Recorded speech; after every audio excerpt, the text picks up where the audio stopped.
Bonjour à tous, bienvenue sur cette présentation qui porte sur l'impact du numérique sur l'expérience client au sein de la formation professionnelle. Celle-ci durera une trentaine de minutes. Cette keynote vous est proposée par la FFP dans le cadre d'un programme d'accompagnement à la digitalisation des acteurs de la formation. Depuis 2017, la FFP met à votre disposition une série d'outils pour permettre aux dirigeants des entreprises de formation d'appréhender les grands enjeux de la transformation digitale. Les capsules présentées aujourd'hui font un focus sur un des thèmes de l'étude réalisée en 2019. Cette étude était accompagnée d'un kit de transformation. Les deux sont accessibles sur le site du PIA ou sur ffp.org. L'ensemble des outils d'accompagnement à la digitalisation s'inscrit dans le cadre du projet La formation digitale au service de l'employabilité et de la compétitivité, porté par la FFP et Acto, et lauréat du programme d'investissement d'avenir. L'objectif de cette capsule est de vous inspirer, de vous accompagner dans votre réflexion sur le renouvellement de votre expérience client à l'ère du numérique et sur l'exploitation et le développement de vos atouts. Nous allons réaliser ce travail à travers, d'une part, une présentation plutôt théorique qui vous donne des clés de compréhension et un contexte, d'autre part, un kit d'exercices à réaliser en équipe de votre côté pour analyser et rendre plus impactante votre expérience client. Les deux parties sont indépendantes, n'hésitez pas à passer directement à la partie exercice si vous vous sentez à l'aise sur cette thématique. Pour rappel, le marché de la formation est aujourd'hui en pleine transformation. Celle-ci est accélérée par des dynamiques diverses. D'une part, la révolution numérique crée de nouvelles attentes et usages chez les individus en général. Et les nouveaux entrants sur le marché de la formation l'ont bien compris, puisqu'ils proposent aujourd'hui des expériences vraiment différenciantes. Dans le même temps, le contexte réglementaire devient plus flexible et plus propice à l'innovation. Le secteur de la formation connaît maintenant une intensité concurrentielle accrue. Les GAFA, ces géants du numérique, ont transformé l'expérience client et créé de nouvelles attentes chez les individus. Aujourd'hui, ils s'approprient eux aussi le sujet de la formation. Prenons l'exemple de Google. Cette entreprise impose un modèle qui tend à se développer, qui est le modèle de l'entreprise apprenante, c'est-à-dire selon la définition de la Harvard Business Review, une organisation capable de créer, acquérir et transférer des connaissances et de modifier son comportement afin de refléter les nouvelles connaissances et tendances. C'est ainsi que Google est devenue l'entreprise phare de ce qu'on appelle la learning culture, la culture de l'apprentissage, dans la Silicon Valley.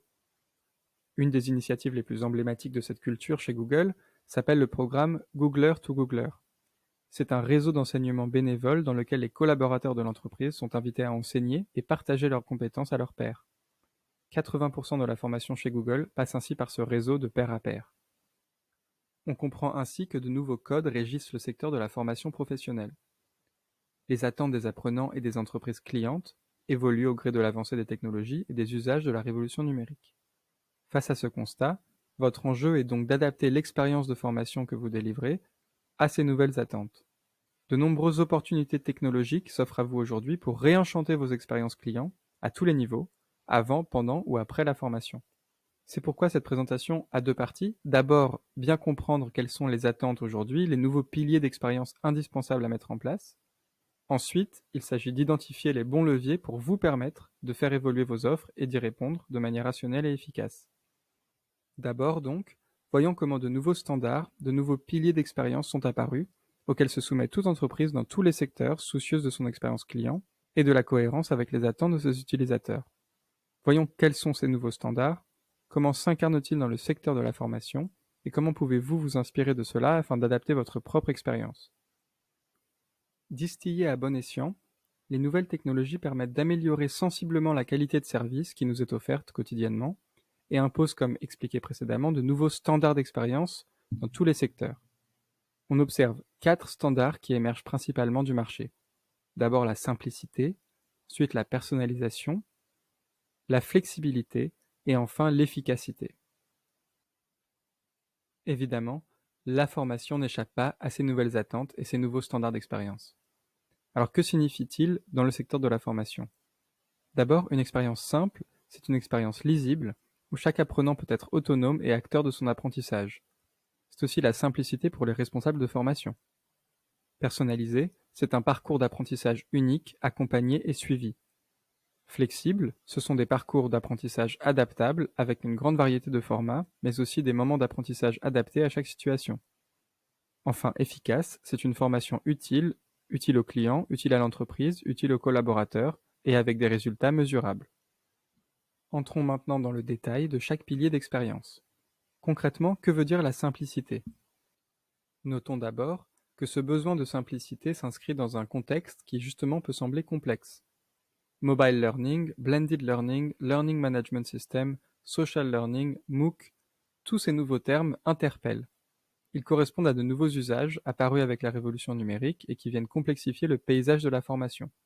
Ce paysage est de plus en plus fragmenté et de plus en plus difficile à lire pour les apprenants comme pour les entreprises. Et pourtant, dans un secteur encore plus complexe et plus réglementé que celui de la formation, celui de l'assurance, les acteurs ont été capables de fluidifier et simplifier l'expérience. Oscar, une entreprise américaine, a notamment pu simplifier l'accès aux produits d'assurance. Elle a mis en place un formulaire de souscription ultra fluide et simplifié. Avec quelques informations et en quelques clics, on peut obtenir un devis ou une recommandation sur l'assurance qui nous est la plus adaptée. Voyons comment dans la formation, certains acteurs parviennent à répondre à ce besoin de simplicité. L'exemple est ici Welcome Originals, une application de formation qui vient d'être lancée par la plateforme de recrutement Welcome to the Jungle. Sur cette application, vous retrouvez des contenus vidéo au format engageant. On retrouve ici le standard de simplicité de deux manières, dans l'accès et dans l'expérience d'apprentissage. L'accès à cette application est extrêmement simple. Il suffit de la télécharger et l'abonnement peut être individuel ou sponsorisé par son entreprise. L'apprenant peut être autonome et acteur principal de sa formation. Il n'a plus besoin de demander une autorisation et peut facilement suivre ses progrès sur l'application. Ensuite, les codes de cette application de formation sont ceux des plateformes de VOD telles que Netflix. Ces codes extrêmement attirants, nous y sommes déjà tous habitués. Et cette application va jouer avec ces codes. Chaque vidéo est en effet déclinée sous forme de trailer, de bande-annonce, pour prévisualiser le contenu, comme un épisode de série. Même dans la promotion de l'application, on joue avec les codes de Netflix. Voyons comment avec cette courte vidéo de présentation.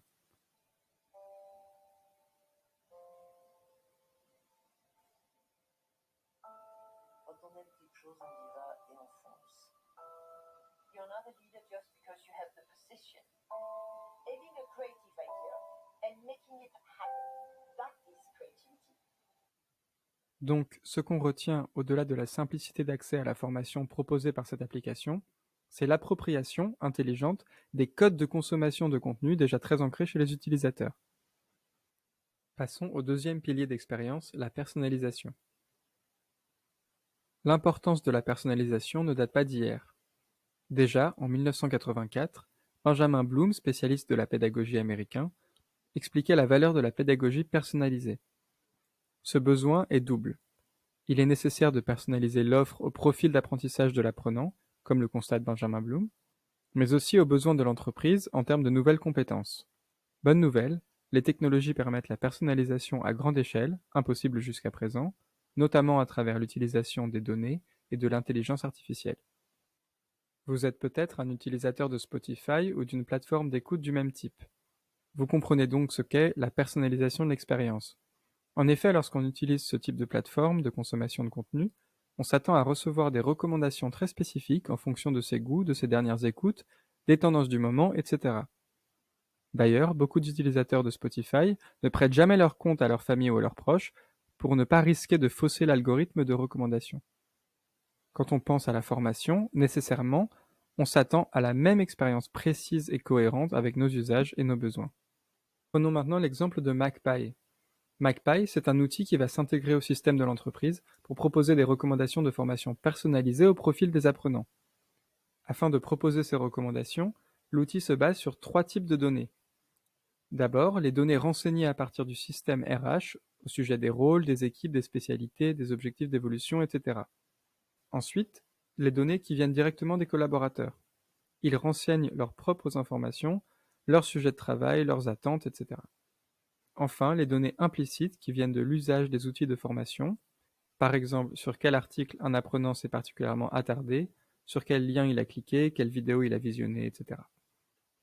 On retiendra que c'est tout le spectre de données qui est utilisé pour construire l'ensemble des compétences clés à acquérir, et donc pour recommander les bons contenus.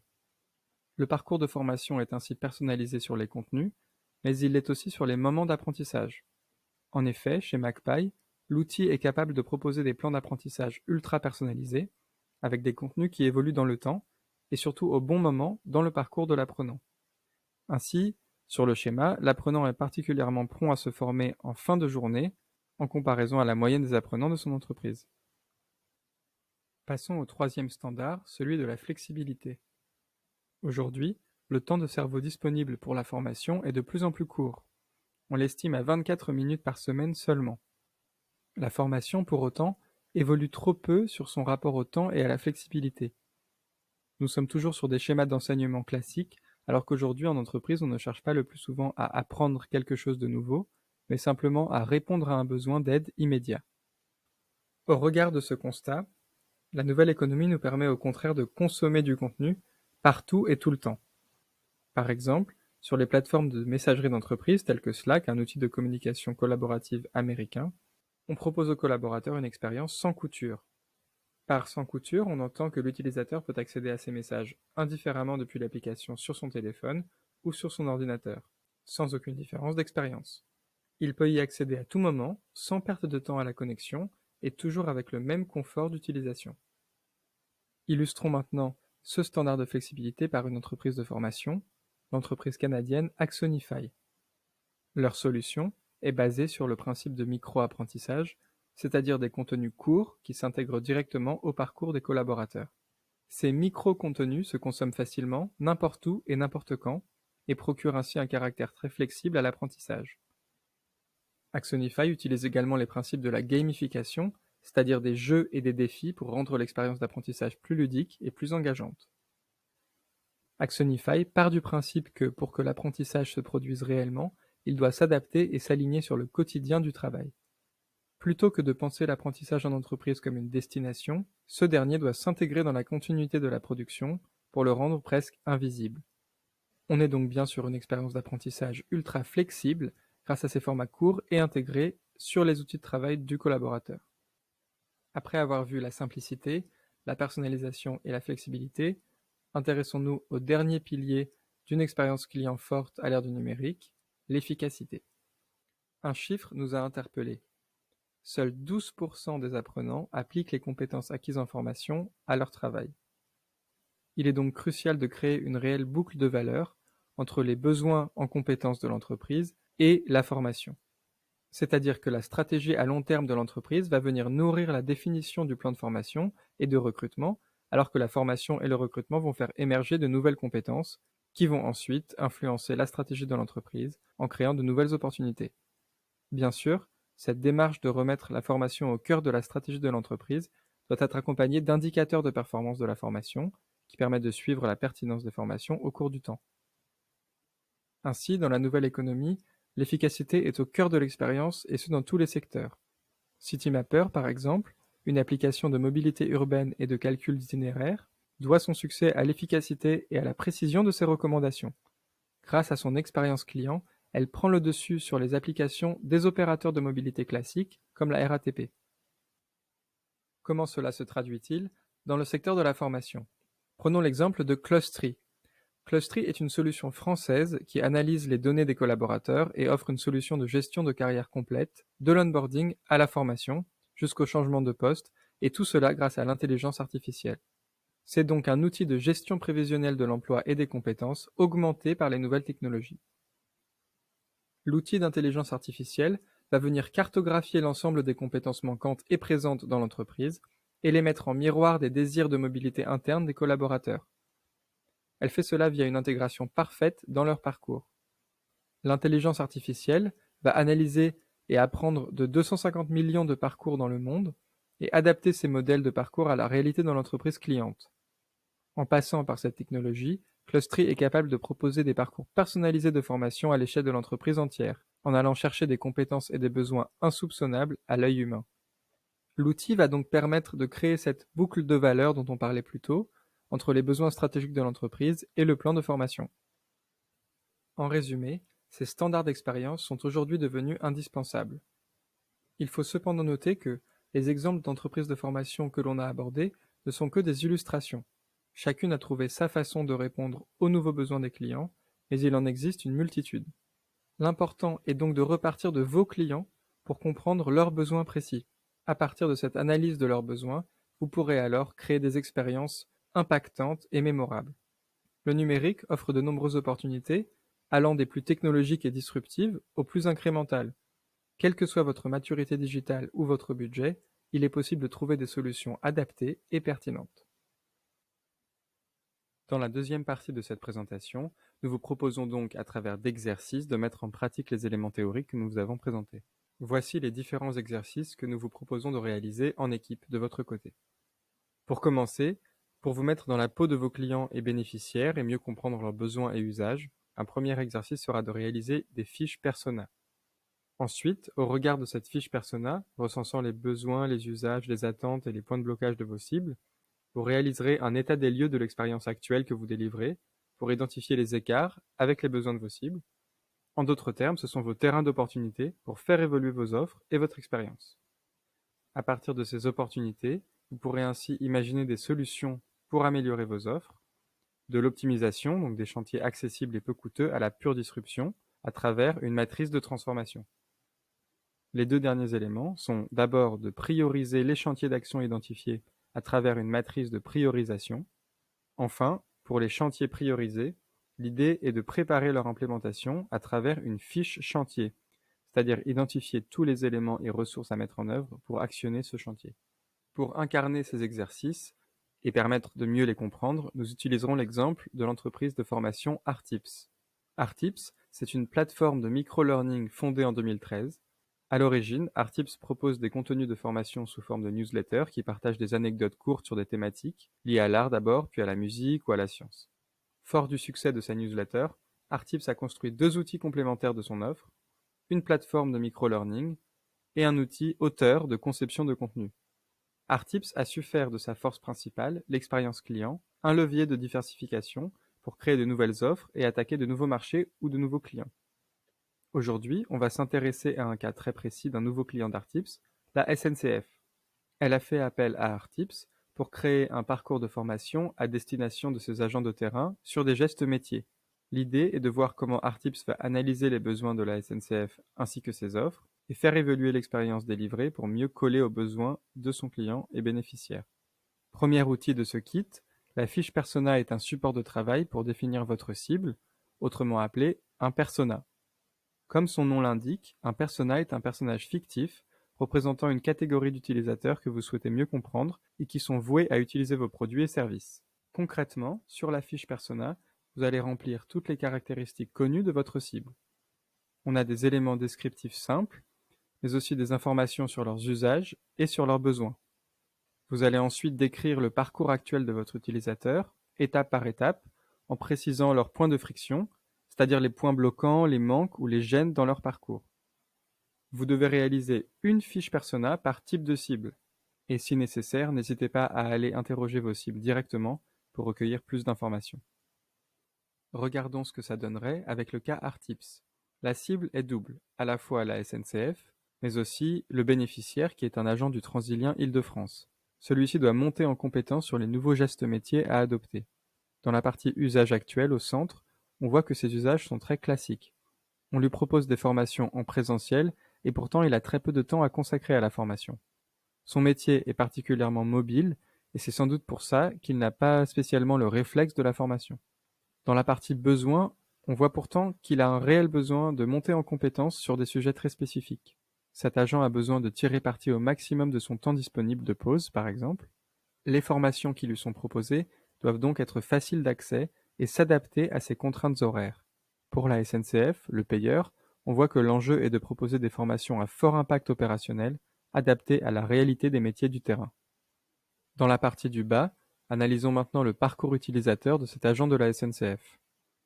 La première étape de son parcours est de rejoindre l'équipe de Transilien Île-de-France.